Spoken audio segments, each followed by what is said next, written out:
আরে বন্ধু তো সেইজন যে আপনার সাথে জান্নাত পর্যন্ত যেতে চাইবে। বন্ধু তো সেইজন যে আপনাকে রবের দরবার থেকে বাঁচানোর জন্য সুপারিশ করবে।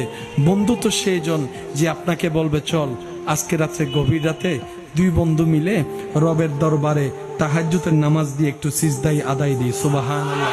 বন্ধু তো সেইজন ঝগড়ার মধ্যে আপনাকে বলবে দোস্ত ছেড়ে দে, বাদ দে, মাফ করে দে। আরে মাফ করলে রব খুশি হয়, তুই তাকে মাফ কর, রব তোকে মাফ করে দিবে।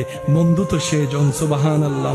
বন্ধু তো সেইজন যে আপনার মেজাজকে কন্ট্রোল রাখার চেষ্টা করবে। বন্ধু তো সেইজন যে আপনার চোখকে কন্ট্রোল রাখার জন্য সহযোগিতা করবে। বন্ধু তো সেইজন যে আপনার জবানকে কন্ট্রোল রাখার জন্য সহযোগিতা করবে।